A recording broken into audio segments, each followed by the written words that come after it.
After watching the short film Zay Shams, the documentary was a bit confusing for me as there was no introduction or any description of the him the girl was referring to, although the film showed how much the girl admired her professor. There was even a moment where she said, "They ask if I love him, but that is a very naive question."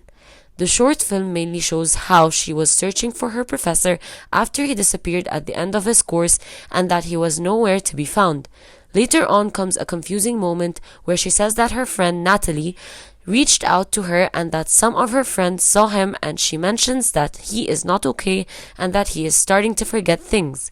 It ends with one of the last lectures, I presume, and with an echoing of Kurdish music. She mentions at the beginning it's like the professor left a very strong imprint on her, and the echoing music leaves you feeling quite lost and confused, almost like the girl is.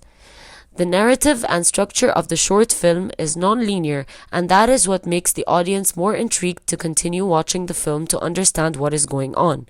It is interesting how she adds parts of the lectures into the short film, as this makes the audience connected and they will start to understand what is making this girl so connected and devoted to find her doctor. She mentions a lot of details like the bonsai tree and the Secret Life of Plants book he assigned for them, and how she seems quite passionate about his course. This clip shows how they gifted him a plant to thank him. The narrative is not like a basic linear short film, but more of a puzzled, confusing, unorganized, chaotic, and overflowing of emotions. The girl pours out her thoughts and feelings like a digital diary. The way she films parts of the film as she is reflecting on how she is feeling makes the audience more connected to her thoughts.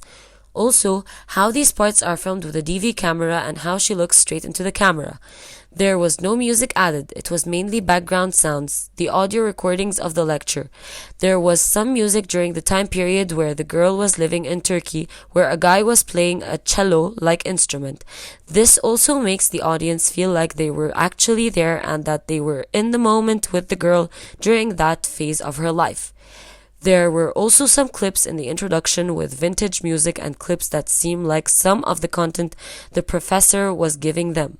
One of the clips I thought was really smart editing, and this a very small detail I realized after watching the documentary for a second time is that during the timestamp, she repeats the part of the lecture asking him, "Will you forget us?" And he replies, "I will not forget you, of course."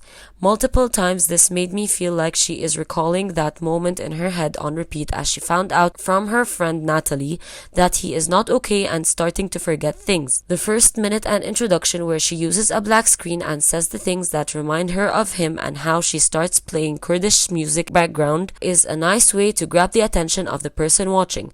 The cassette rolling sounds makes you feel like you want to know what happened.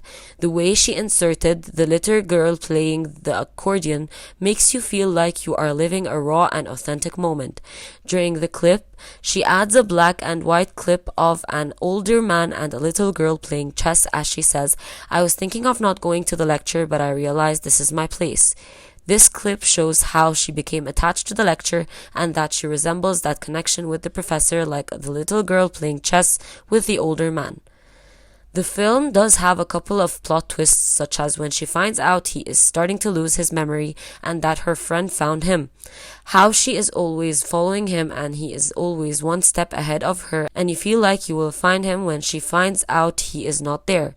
You start to get hope that he is there with the girl, and then you get disappointed like the clip where she found his house. I feel it was personally a plot twist for me, how she wanted to be so special to him. It almost kind of felt a bit bizarre in my opinion.